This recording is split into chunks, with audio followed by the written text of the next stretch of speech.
We bury our dead alive, don't we? I don't know if I understand.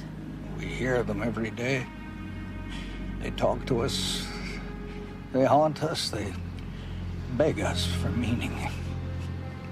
Conscience. It's just the voices of the dead trying to save us from our own damnation.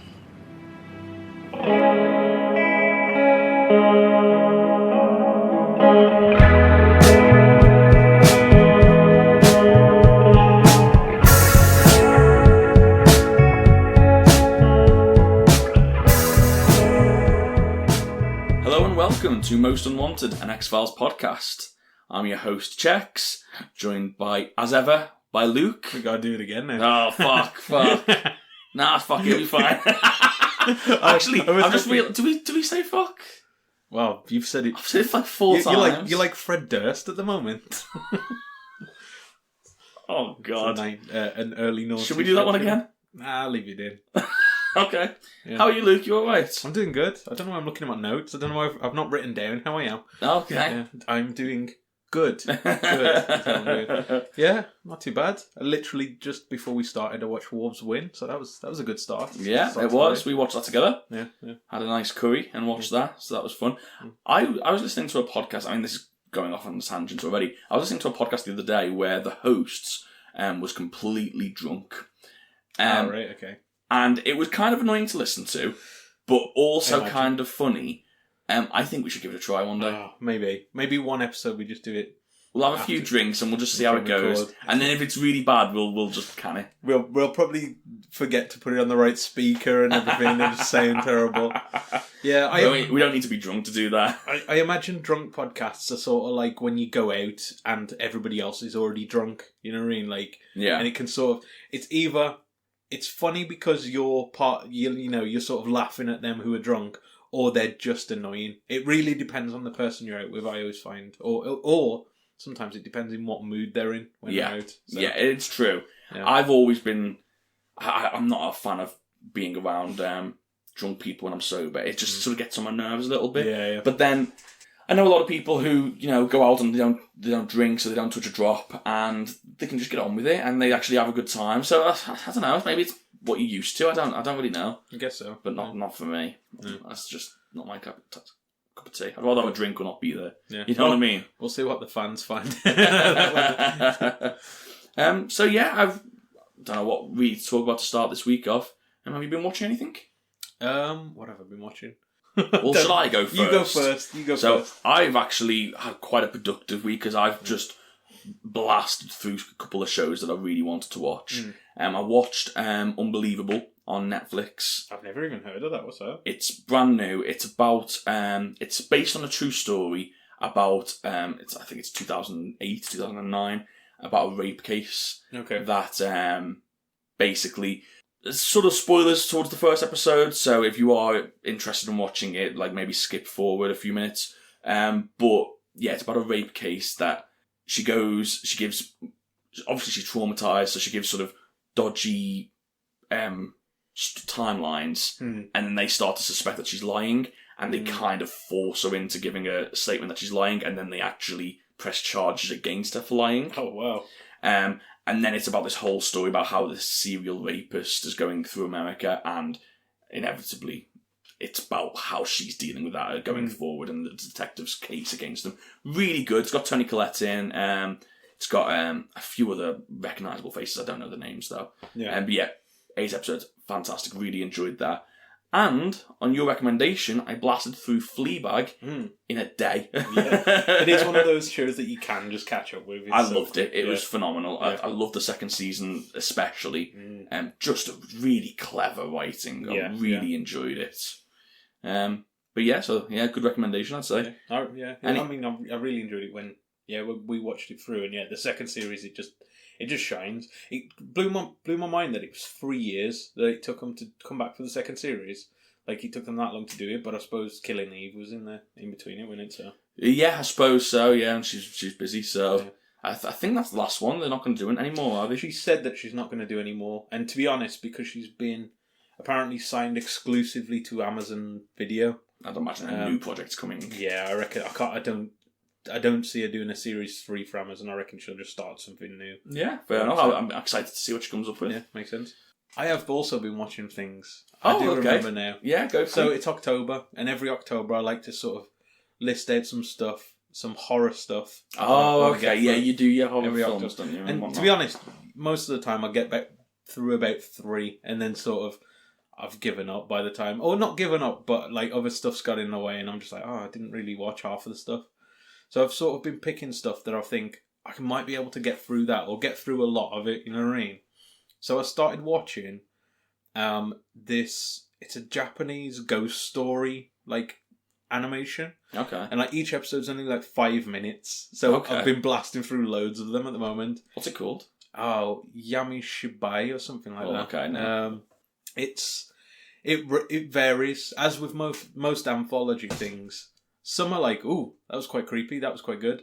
And then there's some I watched one the other day, and it was from the perspective of a fridge. Okay. And this fridge is happy with this family. And it's like, my family puts all food in me, it's all nice. And this is going to spoil this story, but I feel like I have to explain how weird go on, I want to hear. I'm guessing the fridge gets dumped. No, not even that. So this fridge is like watching this family, everyone's happy. Then things start deteriorating with the family. They start like shouting at each other, everyone's at each other's throats. And then basically the dad starts drinking more. And then the door doesn't get open for a while.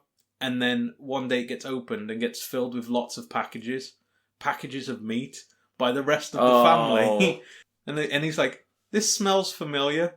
The fridges, and it's like, basically the implication is they've killed and chopped up the dad, and it's like, this is a really weird story. It wasn't scary, it wasn't creepy, it was just like, this is weird. This is really weird.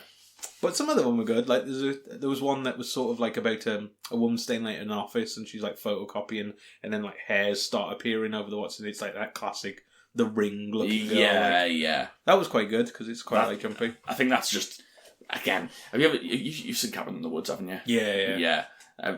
They got like all like the tropes from around the world of like what horror films tend to be from what place. Yeah, I'll have to give that a shot. It all comes from like that kind of stuff. Comes from like the ghost story culture, because like they're all based on something called yokai. I think I've mentioned it before. Yeah, you have. Yeah, but yeah, they all stem from that. Like literally, the one from The Ring is based off an older story. Yeah. So. You talking about Halloween? Usually we decorate the house for Halloween, and we sort of do similar things, get in the mood. But with the wedding coming up, it just feels weird to do it. Like, you know what I mean? Like coming back to like pumpkins, and so it doesn't feel right. So we've just not really got into the mood of it. Maybe afterwards. I don't know. But I'm kind of dreading Halloween because like now we've got like 40 kids in our street, and I'm just I dread to think of the street. I might just turn the lights off and pretend I don't. Usually we don't mind. Pretend you're a vampire. Yeah. I know you'd be out, I suppose, at that time. Yeah, exactly. Usually there's a few kids going around, but there's just so many. I don't know where they've all come from. Oh, they're annoying. They're so annoying. I think every time I've been around your house, they're playing football outside your front. Yeah, because one family came in, and I think they had like 3 kids, and then there's just all of a sudden there's like 20 of them, like all the time, and but that's my life. I'll have to deal with that. What become an old man? I know. Just moaning at kids on your front garden. Honestly, climbing my bloody tree. But now is not the time for that. Yeah. Now is the time for X-Files. Yeah. And it's a good time because X-Files is back. Yes, we've got proper X-Files. X-Files. I love this episode. Do you know what? We should take a deep dive on this episode. On with the show.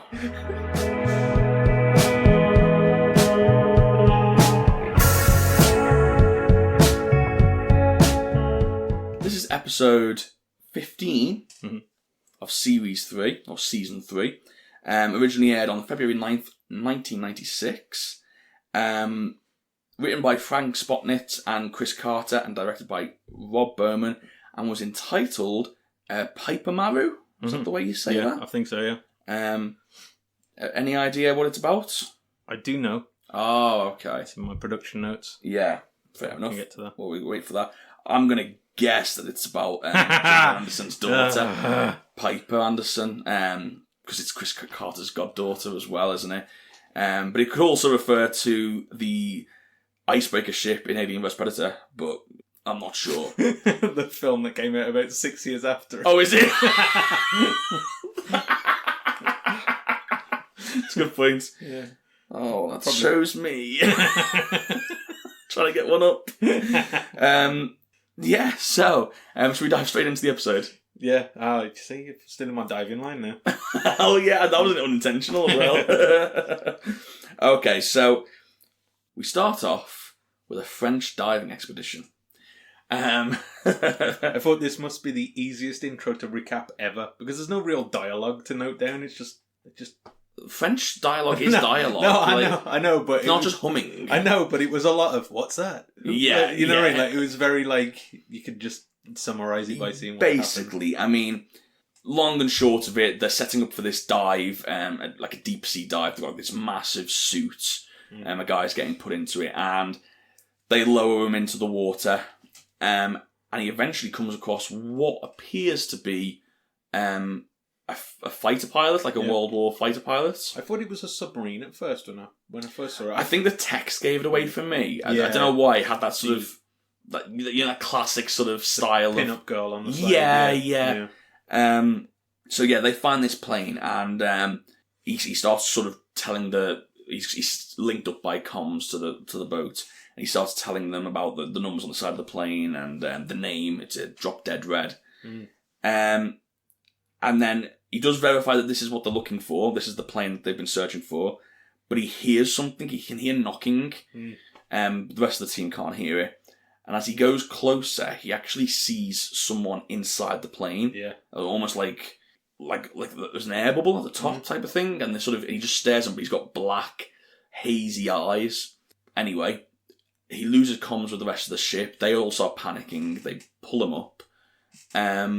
And he gets up and he's fine. He's just sort of standing there looking all stoic. But then as he sort of gets off out of the suit, we see that sort of, I called it a black haze, but it's like an oil substance. Yeah, that's what we find out later. I think there's a lot, when you look through the recap stuff of like the text and that, they keep referring to it as black oil. Yeah. That's what they keep. I called it haze because I didn't know that. Yeah. But initially I didn't know what it was either, yeah. Looking back, it's like this black oil in their eyes. So we know that whatever's happened, something's happened and then it's passed on to him. Yeah. I thought it was some kind of like parasite or something like that. Yeah, maybe. But we know he's not white, he's not himself. We then go through the intro and we jump back to Skinner and Scully. And Skinner's basically telling Scully that the case for her sister's murder has been dropped due to lack of evidence. Yeah, which again just felt suspicious. Yeah, and I think Skinner felt it was suspicious as well because he does mention to her that he's not going to give this up and that he's going to look through all the files and make sure nothing was overlooked. He didn't want to give this news to her. Like he was he treated her this very sort of delicately. But yeah, as you can imagine, Scully takes this quite badly. You know, it's strange. Men can blow up buildings, and they can be nowhere near the crime scene, but we can piece together the evidence and convict them beyond a doubt. Our labs here can recreate out of the most microscopic detail the motivation and circumstance to almost any murder, right down to a killer's attitude towards his mother and that he was a bedwetter. But in the case of a woman, my sister, who was gunned down in cold blood in a well-lit apartment building by a shooter who left the weapon at the crime scene, we can't even put together enough to keep anybody interested. I don't think this has anything to do with interest. If I may say so, sir, it has everything to do with interest. Just not yours and not mine. Oh, I was a bit disappointed in this bit because there's a subplot that they don't follow for the rest of the episode. There's a guy who, as Scully left the elevator, was running for the elevator. Now, we never saw if he actually made the elevator in time. Yeah. We see that as she turns I don't even remember that, but okay, yeah. He shouts, he quite clearly says, oh, he hey, does, yeah. And it's really like, it was almost like it was pointed out for a reason. I got the feeling that this was like a guy who'd won a competition or something like that. Or an extra who thought, this is my day. This is my time, yeah. But yeah, I just wrote it down. I thought, oh, what's... And then nothing. I was like, oh. That's what X-Files is about, mysteries. Yeah, it is. Yeah. It's just another one of the mysteries to add to our collection. I'll never find out. You never know, maybe in the season finale. He finally makes it the elevator. Scully goes to meet up with Mulder, and he starts telling him about a case he came across. A French, as we said, the French salvage ship, Piper Maru, we find out the ship's called. Mm-hmm. And basically it's returned to the port. But what's happened is all but one of the divers came back with... Were they dead? They wasn't dead, was they? No, they have radiation burns. They had really bad radiation burns, like they was on death's door, if you like. It looked like... we recently talked about Chernobyl, and it was sort of like, as far as they could go with that, but stay in kind of not PG, but you know what I mean? Like, it wasn't too violent, I guess. I did wonder about that, if you'll excuse me going off on a tangent a little bit. I did wonder about that when I watched this episode, because this and the next episode, again, you've got to sort of take them in tandem. Yeah. The thing with this episode is they do quite show some of these radiation burn victims. And I did wonder, I wonder how much they actually knew about what radiation can do to a person.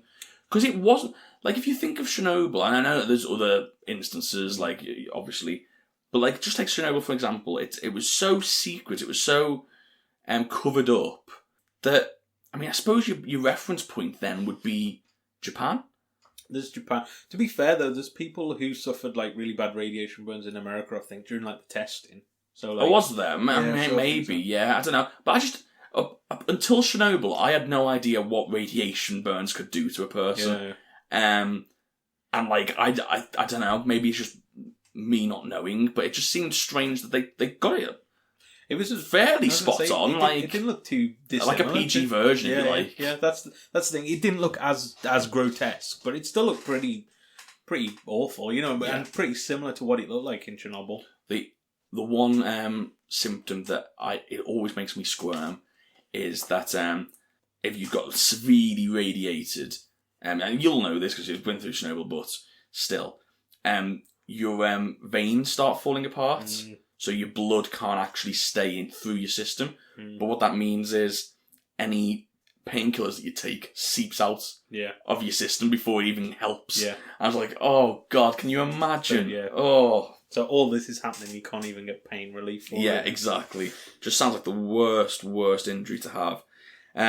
But yeah, he does also mention that it's returning from the same location where the Talipus discovered that UFO, or possibly discovered that UFO, a few episodes back. I do like the link up in these last... Because, they've always had this link together, the mythology episodes, but, this series, they've seemed to follow on from one another quite, they've got a lot more links to one another, I found. Well, I have a little bit of a theory, I was watching this, and I kind of just started to think about the 3 seasons we've watched as a whole. And it's interesting to see the overarching stories. The first story was about Mulder's beliefs and whether he was founded in his beliefs, whether it was accurate, whether he could be trusted. And I think in the end, eventually, that's what the whole finale is about. Scully sort of coming to realise that actually something is out there and the truth does need to be uncovered. The second season is all about the government and the cover-ups and sort of putting this sort of Mulder and Scully versus this higher power. This third season, to me, so far, and I don't know whether this is the direction they're going, it feels like it's trying to show that this is an international thing. Because the amount of times we see throughout the series that it's not just this syndicate, it's not just the FBI government, it's all around the world, it's a global phenomenon. Everyone knows about this if you're in that right position. And I think that's really interesting. I like how the seasons have got their own little storylines. And it sort of opens it up a bit more for some more, just the filmmaking side of it is, they just get more variety of sets and designs. I love this episode, seeing Hong Kong, in a I was going to say peep show, in an X-Files episode there. But yeah, it's... pretty sure it wasn't Hong Kong, but... It is. They say Hong Kong. Yeah, I'm pretty sure it wasn't filmed in Hong Kong. Oh, okay. Yeah, I know. I'm pretty sure it was filmed in Chinatown. At a guess, in Toronto, in a Chinese restaurant. Yeah. I do like the sort of the feel of it. Yeah. So yeah, Scully starts to complain about how Mulder, the same old arguments, how he's not willing to sort of even consider normal solutions, how he goes straight to the sort of paranormal, and Mulder just hands her a plane ticket and just, we're going to investigate. I thought this was going to be a follow-on from Syzygy and like showing more of them falling out and but even though they were at odds in this, they seemed quite on the same page, which makes Syzygy so much more of an just anomaly. Stands out, doesn't it? It's so weird compared to but I mean, we ain't going to go back to that one now. No, but especially not when this is a really good episode. Like, let's just leave it at this. It's not Sarah. So the diver that survived is the same diver that had the oil in his eyes. His name's Gautier. Yes. And we find out, Mulder and Scully go to the ship, and we find out that they've already got the radiation team in. They found out that these radiation burns were a thing. They've already got the radiation team in, looking for the source of radiation, trying to make it safe. Yeah. But are told they can't find a scrap of radiation. There's nothing anywhere. He actually says they'll probably get more radiation from your phones. I don't think this is proper protocol, because Mulder does say, can we go aboard? And we go, yeah. And I'm just like, even if you can't find it, evidence is there that there's radiation. Yeah, maybe. Surely you need more than a day to search for what caused it, rather than just letting people just randomly go on. Maybe, yeah. But okay, whatever. We'll let him off. It definitely screamed cover up. This part did though. Like, you know what I mean? Like, did you? We mentioned before. You were talking about the guy that Gautier going to his house.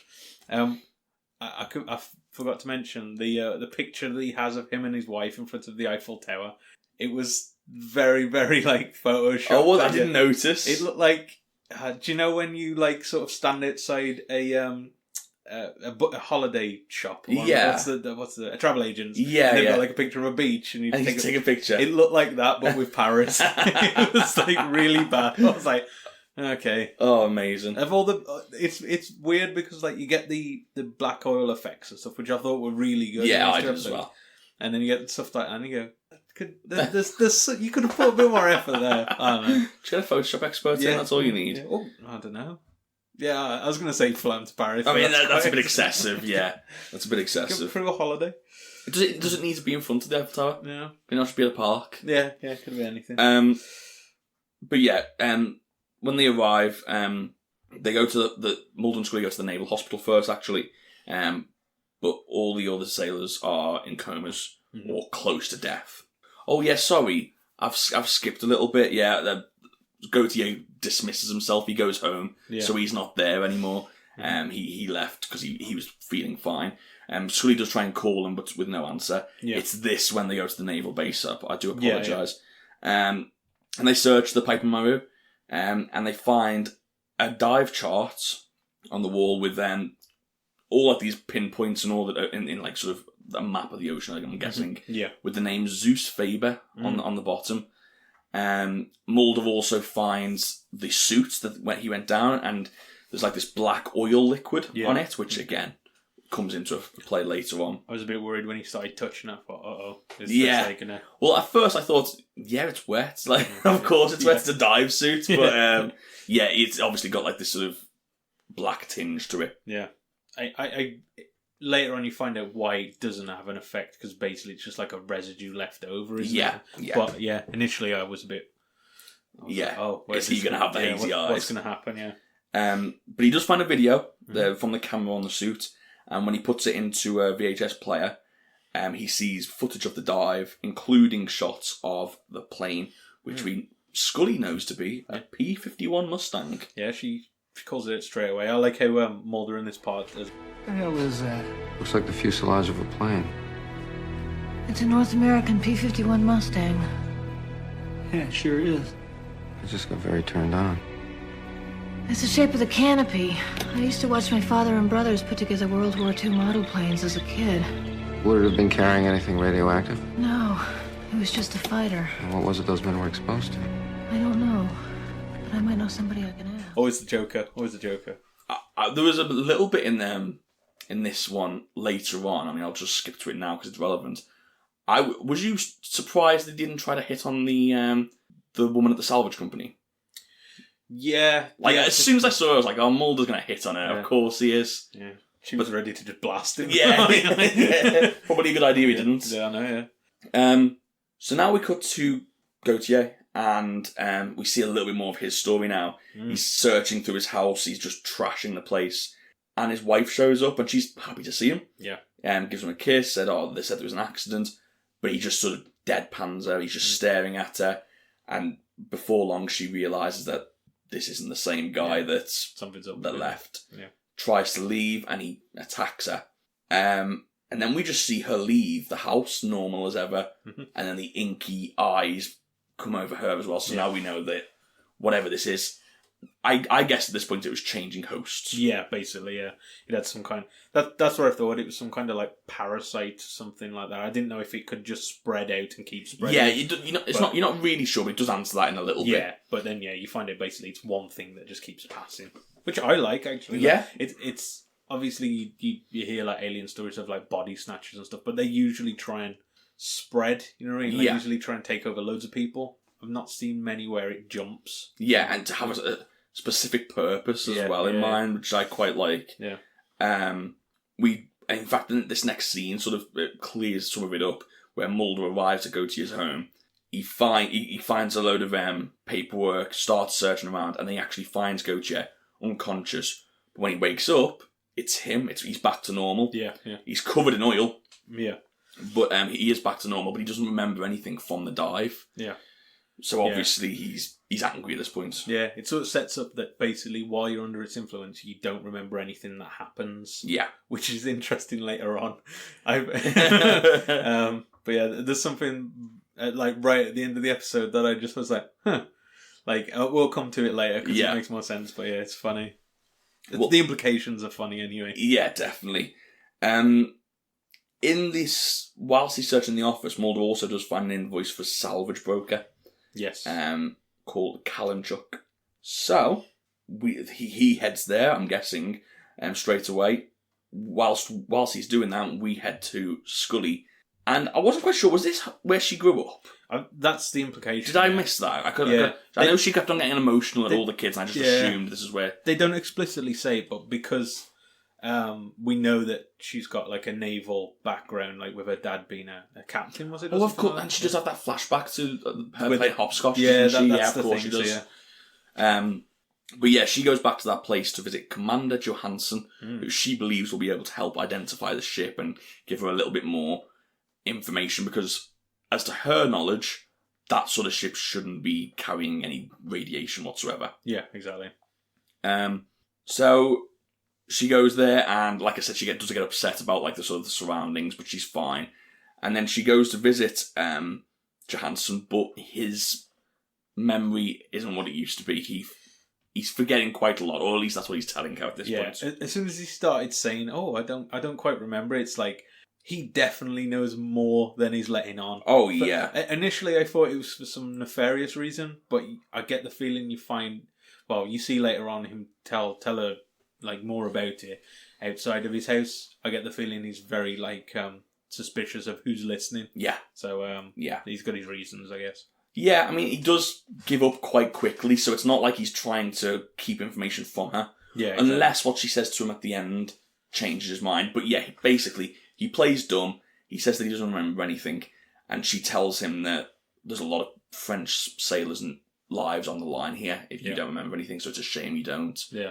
She goes to leave, and we do skip between Mulder and Scully at this point, but if I just stick with Scully for a little bit, he actually asks the guards to detain her at the checkpoint to go leaving, and then he gets in the car and tells her everything that plane was used to escort another plane carrying another atomic bomb. I think they indicate that there was a third atomic bomb heading towards Japan, but obviously it didn't make there, or wasn't even an atomic bomb there. I suppose he did say it was an atomic bomb, didn't he? I don't know if he mentions that or if he says that that's the cover story for it. I think he thought that was it, because he wouldn't know it. It's a past his pay grade, isn't it? Yeah. I think he thought it was an atomic bomb, but obviously we found out it's not, but it's definitely a weapon of some sort. Yeah, exactly. We do see like bits and pieces of what happened. Yeah, we do. We later see some on, flashbacks later on. While this is happening, Mulder... I was going to. Oh yeah, carry on. Just before we go back to Mulder, there's a point in the car that he brings up something that's comes into play later on in the second episode. Okay. He has this big speech about how the dead don't die. Basically, they carry on with you, they live with you, and that's what your conscience is. Yeah. I just thought that was a really good speech, and later on it becomes a bit more of an overarching theme, I guess, for death in the episodes. So yeah, it was just a good speech from this character. And I'll give a shout out to Scully's performance throughout this and the next episode as well. Really good. It feels almost ridiculous to keep pointing it out, but I am so impressed with Gillian Anderson. Don't get me wrong, David Duchovny's great. But, and I know we've got a lot of people that listen that love David Duchovny, and I'm not saying anything bad against him, but it's easier to play the lovable rogue. Yeah. You know what I mean? I think that's the go-to role, and then I think that's a lot easier to play because it's a fun role to play with. But I give Gillian Anderson just a little bit more credit because it's a difficult part to play, and she plays it superbly. She by the book agent, but basically. still likeable. Yeah, exactly. You know what I mean? And that's difficult to play. It's so easy to become sort of a girl with a stick up her arse, you know what I mean, that no one likes, and it is easy to play it that way. Yeah. But she doesn't. She stays likeable, and you really, especially for these moments where she's talking about her dad and what happened and the way she grew up, you feel emotionally connected to her, and that's all through her performance. I just think it's excellent. I feel you've got it's credit to the writing, of course, the writing as well. I think the character development, as we've sort of seen from the first episode until now, it does feel like you know so much about these characters, but there's still a lot more to learn. Oh, you know yeah. what I mean? So yeah, it's that I think the combo of the two is sort of making for a good character, basically. Definitely. And props to the makeup room as well, because her hair is always flawless. She's always got that great kink in her hair. So this is kind of content you don't get on other podcasts. How many comment on the hair quality of shows? I mean, look at Mulder's hair. Mulder's hair's always on point. It's cracking. Cracking. Yeah. Fair play. And Skinner's, I guess. It's got a good polish. Yeah, it's always got a good polish. Nice shine. Yeah, nice shine. Yeah. That is true. Yeah, that is true. So while this is happening with Scully, we see Mulder, and he goes to the salvage broker. And speaks to the secretary, Geraldine, with a J. With a J, yeah. Again, I just thought, as soon as I saw this, it's oh, Mulder, no, don't do this, Mulder. It's just his type as well. Yeah. To be fair, I think everybody's his type, isn't he? Yeah, not to disparage the man, but it seems that way. He's Apart from Geraldine. The last sort of 3 episodes, he's sort of hit on somebody, you know what I mean? Yeah, definitely. But the thing is with Geraldine is she's not exactly what she seems. No, she's definitely not friendly. She's not friendly. As he walks in and starts asking her some questions about her boss and what operations they run, she's being very coy about it. We see that she's got a shotgun taped to the underside of the desk, which she cocks and gets ready to shoot Mulder if he does anything. Yeah, makes a move. If he does anything other than ask a few questions, give her the card and go, basically. Yeah, exactly. So he does, he leaves, but he waits in his car, he stakes the place out, and what he finds is a group of French assassins, I'm going to say, or hitmen, all heavily armed, come to 3 cars, storm the building, and whilst they're storming the building, Geraldine escapes around the back. Yeah. Honestly, these hitmen teams need to start leaving people at the door. Yeah. Why wouldn't you? The first rule is to cover all exits. Yeah, they never do. Remember that one with the ship? Yeah, they get better. Well, to be fair, they do get better. Not the hitmen people, but the agents or the syndicate get better. They do, and that's in the second episode. Yeah, they do. They actually catch someone that time. So fair play to them. But yeah, they've been listening. That's another podcast, Luke. Yeah, that's next week. I do You're getting ahead of yourself. No, I do like their tactic though of let's all just run in from one. No plan. Running literally guns a blazing, which gets we'll come to it later, which gets about 8 people killed. So, I mean, yeah, they should have a better plan. Yeah, you'd think, but easily outsmarted by Geraldine. Yeah. So Geraldine escapes and Mulder follows. He ends up booking a flight to Hong Kong. Yeah. Because Geraldine books that flight and he follows her. I just thought, what a madman. Yeah. In a conversation with Scully, he literally says, I've got to go on a flight to Hong Kong. I've got to go. Bye. He doesn't explain it. He's just there. He goes. How long is that flight? It's got to be like a good 8 hours, isn't it? From America. I was going to say it's like 19, but that's from UK. Yeah. Yeah, from fly America. the other way, wouldn't you? Like in Washington. Oh, God, are we going to do this again? Where's Washington? Washington's on the East Coast, isn't it? I don't know. Yeah, Washington DC's on the East Coast. It's closer to England than like California is. Okay. So they'd have to... I mean, they would fly the same way, but they'd still have to fly across America to get to China. Yeah. It'd take a while. It's not an easy flight. No, yeah. It's not like going to Mallorca, you know what I mean, Yeah. for us. Yeah, it's a good point. Yeah. What we also do see, though, is Gautier's wife is also there, and she follows too.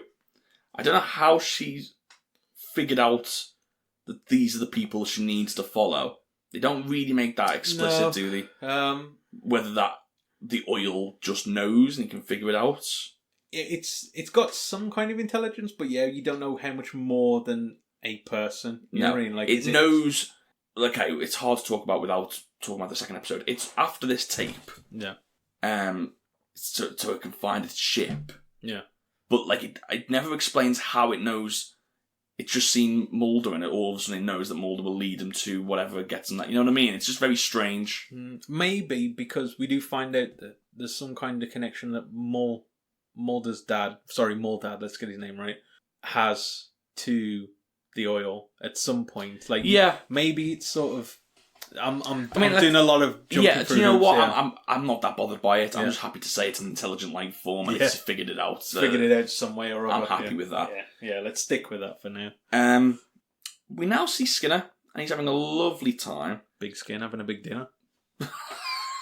Big Skinner having a big dinner. Yeah. I like this. I like the idea of going to a cafe by yourself and just chilling out and just. Do you reckon it's my idea of bliss? You know. Do you reckon he's pulling the FBI strings here, just saying close it? Oh, he's going in and going, I'm out for a business meeting. Yeah. And he's taking 2 hours to his own little cafe every day. No, I mean, because it looks closed. You know what I mean? It looks like... Oh, okay. I reckon he's just been like, FBI, we need to close it. Can I have some bacon and eggs? Maybe, yeah. I don't know. But he's having a coffee and 3 people walk in. All smartly dressed, and they're all... It's obvious right from the beginning that they all know the Skinner's there, and they're there for him. They identify themselves as members of the intelligent community, and basically suggest that he drops the appeal against closing Scully's sister's murder. Yeah. The case of Scully's sister's murder. He ignores them. He basically pushes past them and just tells them to leave him alone. Yeah. They sort of imply that unforeseen things could happen if he continues to do this. Yeah, and they do that by asking, like, is anything off the menu? Yeah. And, well, if it's not on the menu, it shouldn't be ordered, should it? Like, this just say what you're saying. Just This reminded me of, do you know, was it last week where I sent you that clip from The Daily Show about The Sopranos and then talking about this quid pro quo thing, like, about how you don't have to explicitly say what's going to happen for it to be sinister. Yeah. This was textbook that kind of thing. It's just listen to these, just going, well, something might, and it's like... just say it. Just say it. We'll kill you if you carry on. Yeah. We'll kill you. Now we get to one of my favourite parts of the episode. I don't think we've ever seen a flashback before, have we? No, we haven't. Not to this extent, anyway. We haven't, and I love the stylistic choices of it. The black and white, and great. Yeah. Johansson shows a picture of the flight crew, and we get flashback to this inside a submarine, and we see that basically Johansson tells a story of a captain going rogue. Yeah, basically, and wouldn't return the submarine to base. The crew eventually start getting these radiation burns. You assume that they're carrying what this oil thing is. That's why they're starting to get these radiation burns. So yeah, they start to sort of bit by bit get sicker and sicker, and to the point where they knew that if they carried on, they would die. So they had to sort of start a mutiny, if you like. Yeah, he has to sort of make the decision. Yeah. Yeah. They do mention this is in the final days of World War II as well, so would be towards the Hiroshima bomb and stuff like that. Yeah. So around about the same time. Johansson mentions that he sealed the crew and the captain in the sickbay and piloted the sub back to Pearl Harbor. He knew he had to do that. He had a choice to make, because if he didn't do that, they would have all died from radiation. Yeah. But he does say only 7 men, including Johansson, survived. Did you notice anyone in this scene? I didn't know. Was there a famous person in this scene? I don't know. Okay, I'm not going to say because I don't want to sound stupid. go on. But No, you should say it, because then we can have a look. Right there. IMDb. Who do you think it was? I'm going to search it first. I'm going to search it first just so I don't look stupid. Is it called Piper Maru?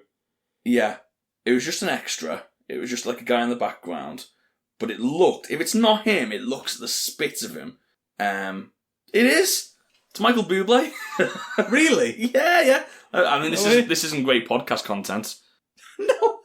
It's Michael Buble. I didn't even notice him. Looking at him now, it's obviously Michael Buble. They do a close-up of him, and I'm like, that looks the spit of Michael Buble. I just assumed it was, and then I was like, as soon as you said no, I sort of doubted myself. I just didn't even pay attention to the guy, basically. I'm just trying to have a look now. Apparently it was when he wasn't that famous. It was before he was famous. Is Michael Buble's actual name? I don't know. Because he's not in the cast list, so he must have been uncredited. I think it's just an extra though, isn't he? Yeah. He must have been uncredited. That's mental. I'm glad I didn't seem stupid then. I should have just gone with it and just gone, oh yeah, it was Michael Buble. And then acted like really smart. I'm like, yeah, didn't you realise? So yeah, there you go. There's a little bit of trivia for you. Yeah. Oh, imagine if it's in your trivia notes. I don't think it is. Is it not? I really... You'd have picked that up. I would have picked that up, yeah. Oh, never mind. And I'd have tried to act smart and be like, did you see who was in there? Beat you to it. So yeah, that's the flashback done. Mulder corners Geraldine in Hong Kong in this sort of Chinese restaurant. Chinese, like, all the food looked amazing. What are those things called? You know, like those little dumpling things? Oh, the gyoza. Yeah. I don't know how you actually No. pronounce it. I know it's like Gyoza. Yeah. Gyoza. I don't know. Jem loves cooking sort of Asian foods, and she made that a couple of weeks back. Oh god, it was delicious. They're just so good. They're just dumplings, basically. They're like Chinese. They've got like chicken in them and stuff. Yeah, like that. You can have yeah, different things in them, but god, they were amazing. Yeah, they're really nice. I like those. If you ever go for like Japanese food, they're always good there. I always find. Yeah. Just in general, like just Asian cuisine is just tends to be incredible. I really want to try Korean. Apparently, Korean barbecue is barbecue's huge in Korea, and Brazilian barbecue as well. I've heard so many like American podcasts talking about Korean barbecue, and it's starting to slowly become a thing over here. Like I've seen, like it's not really a thing at the moment, is it? In Birmingham, I know they've just had like a Korean barbecue like restaurant open up, and it's like a proper one where you basically get the meat yourself and you do it all like basically in front of you. Yeah. Which I want to try, but again, I don't know if we'd be. Well, we'll see. You know what we should do? We should go to a teppanyaki restaurant. Yeah. I mean, what we shouldn't do is organise all of our social events live on air. Yeah. What are you doing next week? Let me check my calendar. Okay. Do it now. The people gotta know. Yeah. We'll see. So yeah, he finds her in this restaurant, and basically we find out that she isn't necessarily the bad guy, she's the middleman. Yeah. She receives information of government secrets and she sells it to the highest bidder. She's sort of a neutral, really. She's not doing anything. She's sort of just doing stuff for her own game. Yeah, exactly. Or her and her... She's not just the sole person, is she? I'm guessing it's a company. I don't know. It never really goes into it. I took the implication that she was just basically... seeing these things and sort of making some money for herself. Yeah. Which, fair enough. Yeah, exactly, yeah. But Mulder's not having any of it. No. Actually, it's none of your damn business. Actually, You know, it is my damn business, because whatever it is you're selling is killing half a dozen sailors in a California hospital, which is why I'm going to arrest you. Arrest me? With what? Your chopsticks? This is Hong Kong, Mr. Mulder. They don't allow handguns here. They took yours away at the airport. Hey, you can't do that. Just did it. Now let's make a deal.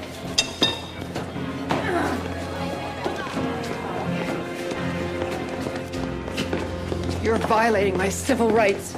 You gave up your civil rights when you committed treason. He handcuffs himself to her, drags her out. No one stops him. I know, yeah. He's gone rogue. If there's one thing I know from like watching films is when you're in another country, that your laws don't apply. You know what I mean? Like, you can't just do this. No, exactly. I just thought to myself, if I was her, I'd just start screaming. Yeah. You kick up as big a fuss as you can, and it's not like how many people there are going to speak English in that restaurant, do you know what I mean? It's not like he could explain himself. Even if he could, he's not in the right. No, like, exactly. If he's just kidnapping somebody. If he said, yeah, she's a fugitive in America, Who cares? Doesn't matter, you're in Hong Kong. Yeah. Those laws don't care now. But she doesn't, luckily, so he gets away with it. They both go to the company office, and they open the door. It's only bloody Krychek. He's back. I popped. Yeah. Oh, this was good. This was really good. I enjoyed this. He's looking badass. He looks like, do you know Terminator 1? Kyle Yes. Watson. He looks like that. Yeah. Like, a man who's just like, he's got a mission, but he's got nothing. He's got nothing left. You know what? Before this double parter, yeah. I was quite happy not seeing, Krychek, I enjoyed Krychek as a character, but it was done and I was quite happy with that. After this double parter, I'm all in on Krychek. Yeah. Krychek's, he's one of my favourites. I think he's great. Yeah, he was awesome. Like, he's done such a, he's become such a more interesting character, like, since. Well, he's grown. Back. Yeah. Like, his character's developed, and it's like every time we see him, he's someone different. Yeah. I'd like to see. Problem is, and again, I'm sorry for spoiling like next episode. I know we keep jumping back and forth, but it's hard to do in double parter. But we know his fate in this episode. I'm hoping that's not his fate, because what I'd like to see is him just constantly playing this rogue. You've got the two sides against each other. Imagine if he just kept on jumping, like just going tour in everyone's plans. Yeah, just a guy out for himself, like a guy that couldn't fit in either group. He tried, but he just wasn't. Both groups rejected him, and so he's just out for himself, and he just keeps on getting in these mad situations. That would be amazing, and the fact that he's still alive at the end, I think he's going to come back. I think we'll see a return for him. But yeah, we're getting way ahead of ourselves. Krychek's there. He pulls a gun out, and he ends up closing the door on the handcuffs. Yeah. So that he basically stopped the girls outside, Mulder's inside. And what we hear from inside, so Mulder and Krychek are sort of shouting it out and sort of talking about what's going on. What we hear from outside is this armed squadron and shots being fired. It looks like the French group again. It could be. I'm not really sure. It's not really explained. But again, that's why I like this, because it's very international. It wouldn't surprise you if it was a Chinese government that are being told to do this for the, you know what I mean, for that certain individual. I don't know. Krychek says, "Well, you're stuck with it now, not me," and he flies through a bloody window. Just jumps out of it. He's become such a badass. I know, yeah. As Mulder desperately fumbles for the key. It does. I do apologise. In my notes, it does say the French hitman, so I must have said that on the Wikipedia as well. So it was the French, but it didn't have to be. That's the thing. It wasn't important. But they burst into the office. Mulder's gotten away, and as they look through the window, they see Mulder flying across the streets. Yeah. We also see Gautier coming into the building behind these armed officers. Yeah. And these armed officers don't seem to scare her. No, not at all. As she just emits this light from her body, and then all those soldiers or officers or hitmen or whatever you want to call them go down with radiation burns. Yeah. So now we know that basically whatever this oil does turns whatever host it has into a walking atom bomb. Basically, yeah. That's basically what it's doing, and she can just go off at any time, or whoever's the host at the time.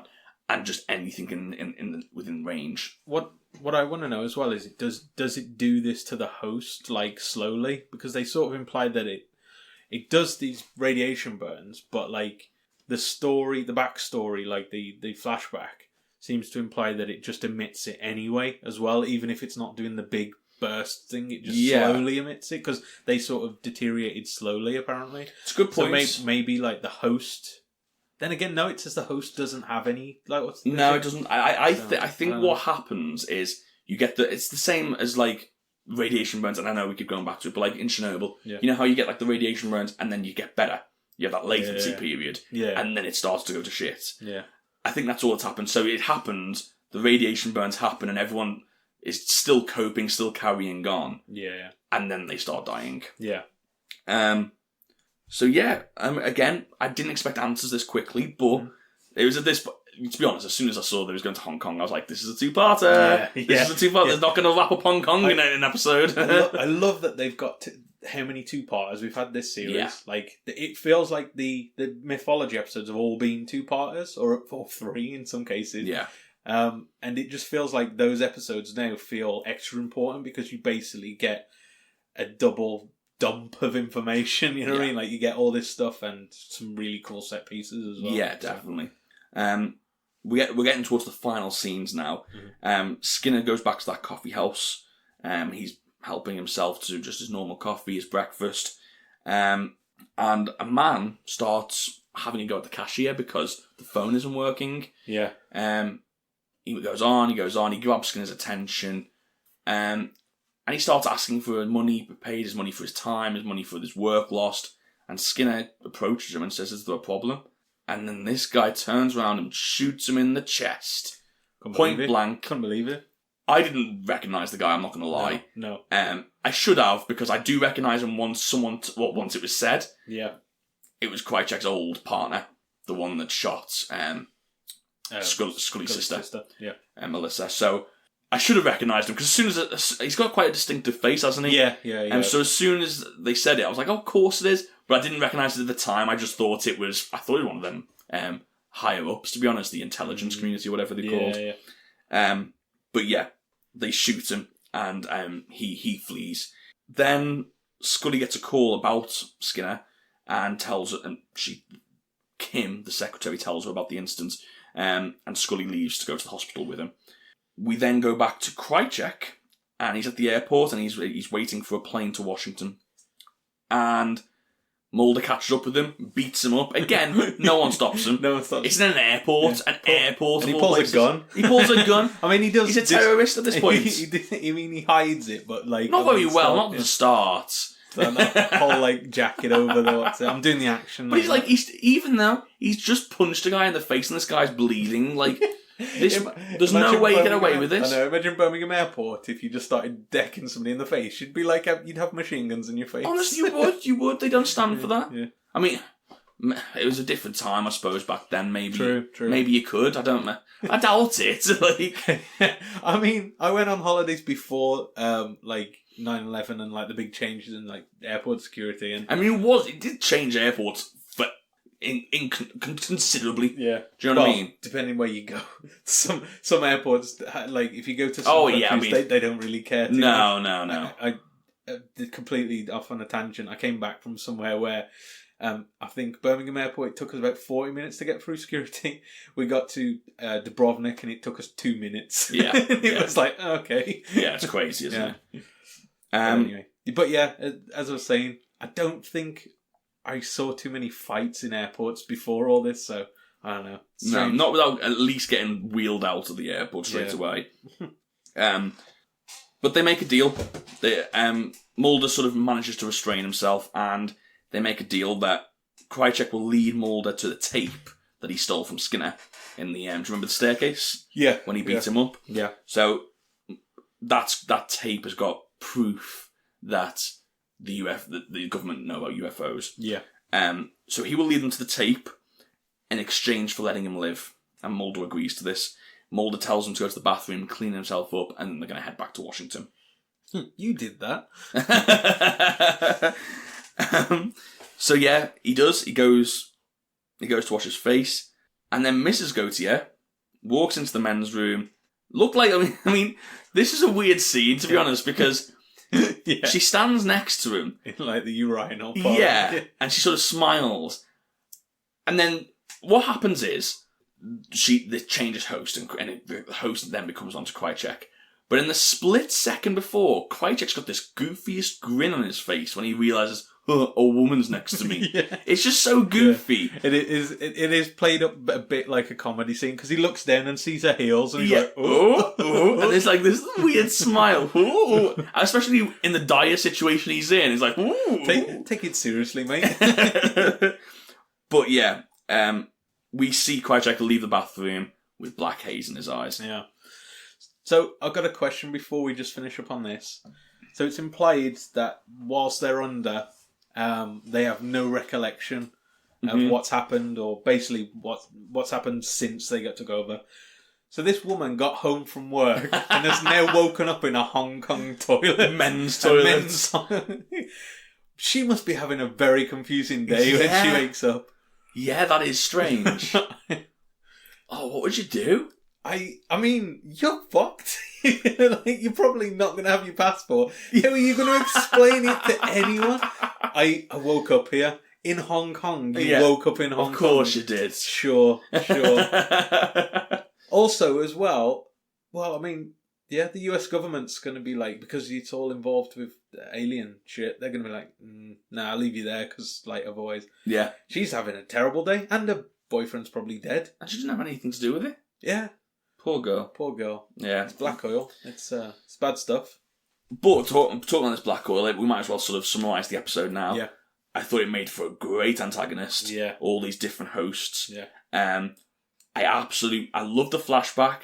I loved Krychek coming back. I didn't realise how much I enjoyed that character until now. Yeah. But he's just got a way about him. It's like he changed his personality as well, and like you can feel the fact that he's been on the run and on his own, out for himself. He looks like he has, yeah. Like you can tell, yeah. Because if you remember last time we saw him, he got set up, didn't he? Yeah. And he was meant to die in that car explosion that the cigarette smoking man arranged for him, and he was this corporate man that was betrayed, and now he just feels like. It's all about him. It's survival mode. He's got his cool leather jackets on. No one's messing with him. I love it. I thought it was great. Yeah. Good callbacks. I really enjoyed this episode. You know, naturally, I like the... I always like stories about an alien sort of thing that can, like, take over a person. Yeah. That's just naturally... With The Thing being one of your favourite films. films. An Alien. An Alien, yeah. So, like, that story straight away, I was like, oh, this is interesting, like, with this being... But, yeah, like... He said, to be honest, I'd forgotten about Krychek because it's been so long since we saw him. And yeah, he just came back and his character's just reinvigorated completely. It was just a really, really good episode, I thought. Yeah, really enjoyed it. And the mark of a good episode is I couldn't wait to watch episode 2 of that sort of two-parter. Yeah. In fact, I did. I watched it. Usually I have a break. Yeah. Not this time. I just put it straight on because I wanted to know what happened, and that's what a good show should do. Which is, I might as well bring it up here. After the second episode, I had to, because of the same reason, I had to know if a character or characters, I'm trying to keep it vague, came back. I went on Wikipedia. Oh dear. I don't know anything about how, I don't know anything about why, I just know that... is it in this episode? A character or characters from one of the two episodes may have come back or not come back. You said so you know because you text me saying that you've spoiled it for yourself slightly. Yeah, I assumed you was talking about the gunman. The what are they called again? The lone gunman. The lone gunman. Yeah. I assume that's who you're talking about.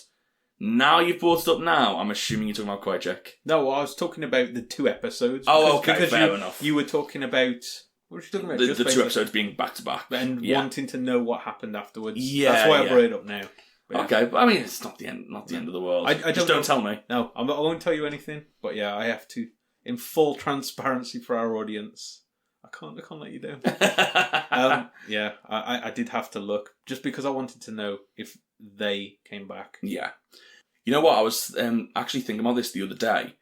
I almost two parts to me, because we get a lot of reviews and a lot of comments saying that one of the best parts about the show that we're doing is the fact that we're going in clean and we don't know what's going on, and people are living vicariously through us watching it for the first time, which is awesome. I love that. But it also means we can't be as engaged with the community as other podcasts can and other people who are watching X-Files. Like, there's bits of me that would like to get onto Reddit and talk to people about it and sort of exchange theories or like even just go on Twitter. Like, I have to kind of avoid our Twitter page because there's so many spoilers. Like, even just scrolling through, there's so many spoilers. It's not a bad thing. Yeah, and we'd be really, really selfish if we were like, don't spoil it. Exactly. From 1996. Exactly, yeah. So we can talk to people about what we're doing and about the episodes that we've seen, but apart from that, we can't.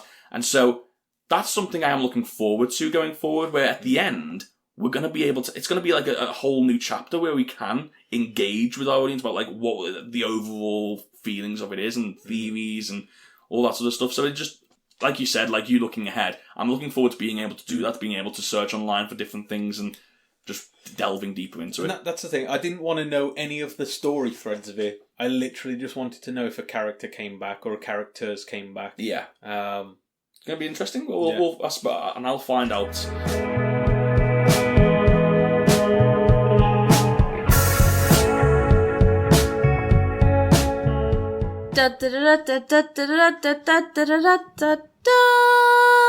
Luke's production notes. Conception of the episode originated in two visual images series creator Chris Carter had wanted to include in the script since the beginning of the show.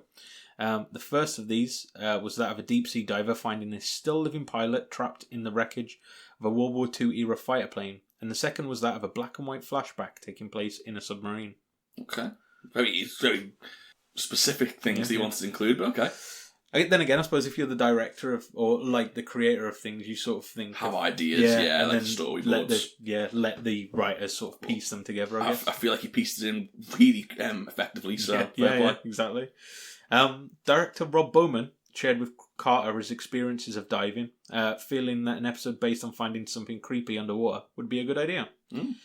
I think so, yeah. Underwater is basically like the space of Earth, and it's a perfect way to put it. Yeah, it is. It's like a different world. Yeah. Unknown, and there's weird stuff in there. Carter also wanted the episode to feature the re-emergence of, and this is the first time I've heard them referred to as this, so I get the feeling this is a bigger thing for the rest of the series. The re-emergence of the MJ documents last seen in the earlier paperclip. Now, the MJ documents, I had to look because I was like, what the hell are they? Wasn't that the cassettes? The tape? Yeah, it's the cassette, basically. Or it's what the cassette was based off of, because what was his name? The Thinker collected stuff, didn't he, from a computer? Yeah, he hacked into the database, didn't he? So that's what they're from. But again, I think they play a bigger part because they do have their own Wikipedia or X-Files Wikipedia entry. So as soon as they have a page to themselves, Yeah, stay away from it. Yeah.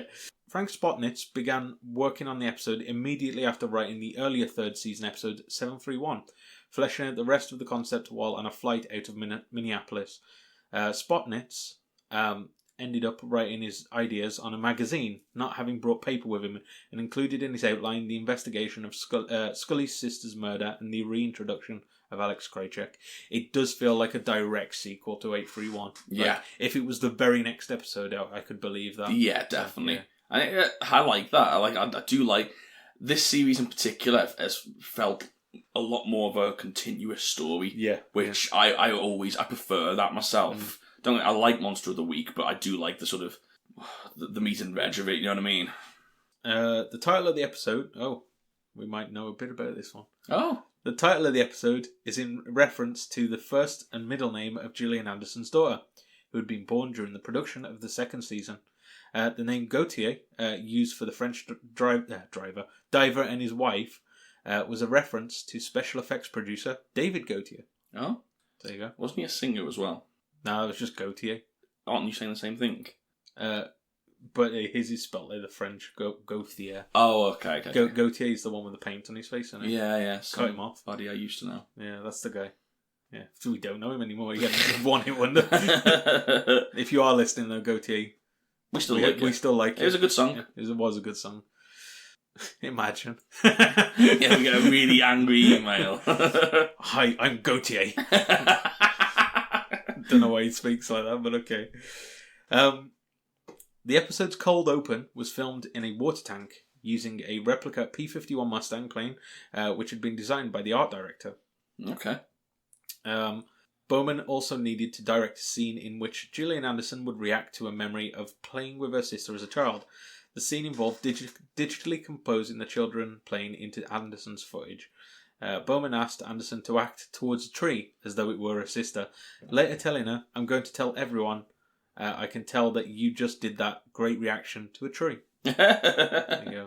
Well, before you go on, just in case it does come up, there was also something else in this episode which I was going to mention during the show. Do you think they use the classic Star Wars technique for the submarine? You know, where it's like an underwater shot and the like massive submarine just pans forward. It's just a little. I guarantee it's like a little tiny submarine. Somebody in the bath. Yeah. Honestly, it just looked. It was the exact same shot as Star Wars. Yeah. To make the submarine look absolutely huge. Yeah. Guarantee it's just like a little tiny toy. Well, let the greats do it and just copy from them. Yeah. Why not? Scales down to TV. Bowman also reshot the episode's ending, as originally Duchovny and Leah were to walk past the camera and continue off screen. Feeling this was not effective, he replaced this with a walk-in shot which continued straight towards and into the camera, noting that Nick, it's Nicholas Lear, I think, isn't it? The guy who plays Krychek. I'm not sure, to be honest. Nick will jump in front of a truck if he thinks it will make a scene better. Fair enough. Fair play to him. Good praise. The on-screen appearance of the black oil was achieved through visual effects, with the shimmering oil effect being digitally placed over the actors' corneas in post-production. I mean, yeah. Yeah. Can you guess? I expected that. We put oil in their eyes. No, they're blind. Would you go blind if you had diesel in your eye? I'd imagine so. Yeah. That's got to do irreparable damages. So, I've never. I mean, I don't want to ever find out, but like. Well, for the sake of the show, we'll run an experiment. Put some diesel on my eyes. See what happens. Yeah. Just a one. I need one still at least. You don't need eyes to record. Who's editing you? Wait, who's watching the show? Sounds brilliant. The crew went through various iterations to find the right types of fluids. According to physical effects crew David Gautier, not the singer. Not the singer. They used a mix of oil and acetone, which he believed gave the substance a more globular look. Is globular a word? Yeah, apparently, yeah. It sounds like a word that... It sounds made up. It sounds like... do you remember Ricky Gervais's Flanimals? Yeah. Yeah, the little kids book he wrote. It sounds like a flanimal. A globular, yeah. Yeah. Special effects technician Matt Beck was able to digitally bend the oil effect around the shape of the actor's eyes. So, 96, we get some hardcore computer effects in there. Nice. The man in the plane in the teaser, Robert Mayer, worked as a construction coordinator on the show and felt that his part in the episode fulfilled a lifelong dream of working as a stuntman. Nice. Fair play. And finally, Nicholas Lear. So I'm guessing that is Krychek. Yeah. Nicholas Lear's name was purposely left until the ending credits in order to preserve the sense of surprise. Yeah, that definitely worked. I love that surprise. It's one of my favourite parts. I always remember Game of Thrones did this the other way around. They had somebody's... They sort of gave the surprise away by having... I think it was when... spoilers for Game of Thrones if you've not watched it yet. The part where they find Gendry again. Yeah. They had the character who plays Gendry in the crawl at the beginning. Yeah. And everyone was like, so where's that come from? It was like, well, yeah. So you knew that he was going to be back. Yeah, it works better. This is a better way to do it. Works better the other way around. That's the production notes. Now I will stall for time while I find Charble. I'll talk. All right. Superb. So I wanted to do a little bit of feedback this week. We're not going to do Twitter feedback. I've got a little bit of a story to tell. Oh, yeah. We've been getting lots of reviews on iTunes and stuff like that. The problem is they've not been being sent through to us. For some reason, I don't know why, but they were hidden from us. I think, basically, in Apple, you can see things from your own country's store. So, like, any UK reviews we could see. because we can still see all those, and I can see that I think we got about 4 from the UK. But yeah, there's a load of other ones which we can't see, and I think it's because they're in other countries. Yeah, exactly. So we apologise for not referencing them before. We have signed up to this this new program that allows us to see it. So thank you so much for all your reviews. What I will say is we will read a few of them out now, and we'll read a few of them out over the coming weeks.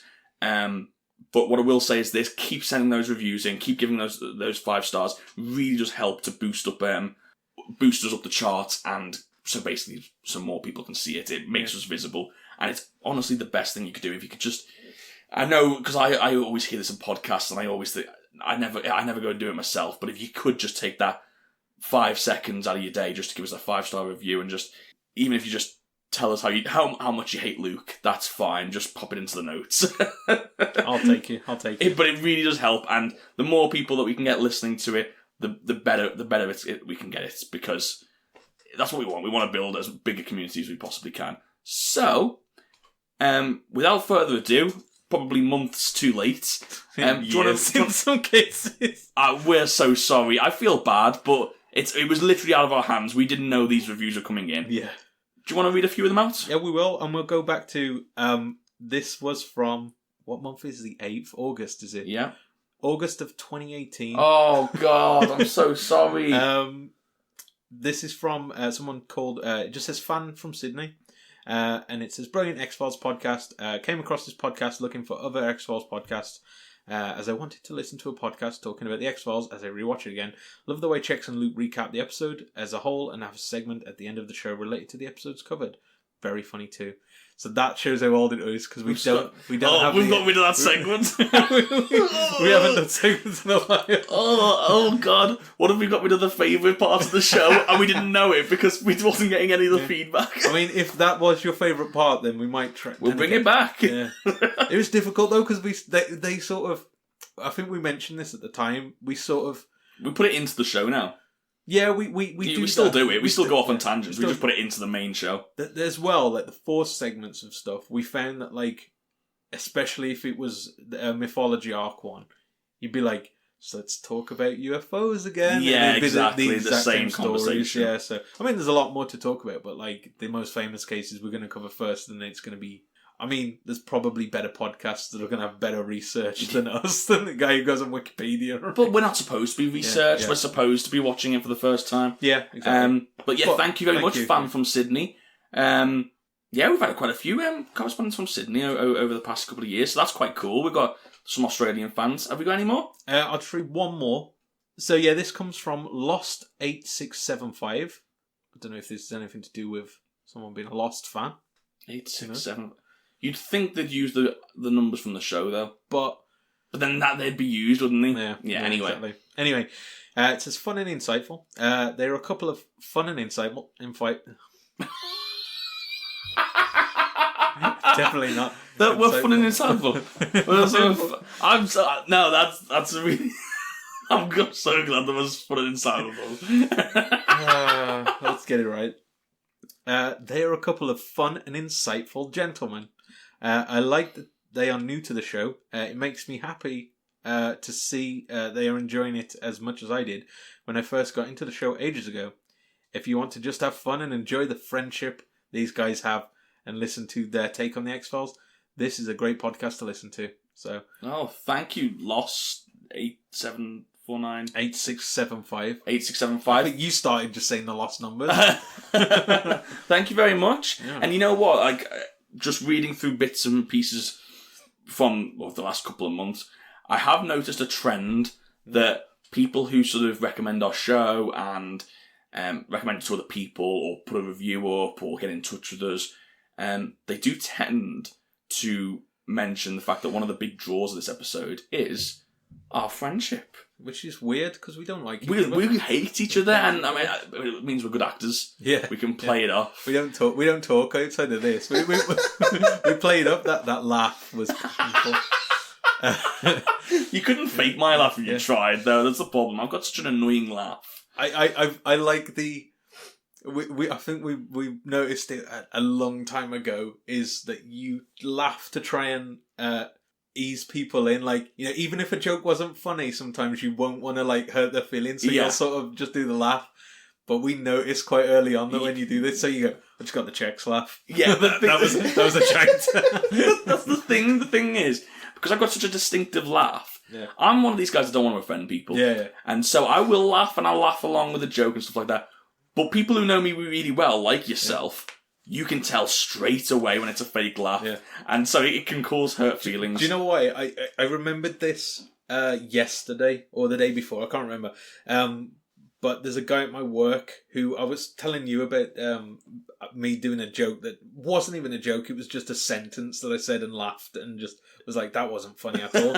The guy laughs at everything anyone says that, like, if it's meant to be a joke, he'll laugh. And it reminded me, I was like, he's doing the checks laff. That was shit. Yeah, that's the thing. But isn't it good when you get a proper laugh though? You know you've hit me then. Do you know what? I like the extreme ends of the spectrum. I think you're the same. You like when you actually make someone properly laugh, or if you make them groan. You go, yeah. They're both great. They're both great. Yeah. But the problem with my laugh is I literally, and this again, not great for an audio podcast. Whenever I'm laughing on mic, I literally have to lean back and lift my head into the air, because if I did it into the mic, no one would listen. You're like the Tay-Zonde of laughter. Yeah, I move away from the mic to laugh. What a reference. How old is Chocolate Rain? Wait there. That wasn't anywhere near deep enough. I'm going to do this properly though. Ready? Okay. Chocolate Rain. That was alright, wasn't it? That was like the age of the meme, that was, when it Chocolate Rain. It was like the beginning of like meme stuff. Hey, I'm just trying to find out. Yeah. I probably shouldn't say that. Some stay dry and others feel the pain. Right. So we've been having a bit of basically we've been bringing questions and game shows lately, haven't we? So, So we'll bring back another game show segment. Guess the year. Guess the year that Chocolate Rain was uploaded to YouTube. 2004. No. 2005. Okay, we're not counting that. It was 2007. Wow. 2007. So, anyway, there we go. Anything else you want to know about Tay-Zonde? No, that's... I think we've had enough of 2007, was it? Yeah, 2007. I think we've had enough of 2007 memes. Yeah. It's the meme of today. We don't care about memes of today. We only care about the 2000 memes. Okay. So join us next week when we talk about the Wafflecopter. Yeah, or the Star Wars kid or something like that. Yeah. I think we've gone long enough. Two old men talk about an old show. That's basically what this has become. Right. Once again, thank you very much for getting in touch. Please, we implore you to do it some more. It all counts, and we love hearing what you think about the show. You can get in touch with us on Twitter, Facebook, basically any social media. Just search for Most Unwanted Podcast and you'll find us. Instagram, you get to see some cool pictures. You'll get to see some cool pictures on Instagram. Yeah. And also, if you want to leave a review on iTunes, we will see it now. So that's it for this week. Unless you've got anything else to say? Nah. We'll see you next week for part 2 of this continued story. Chocolate Rain.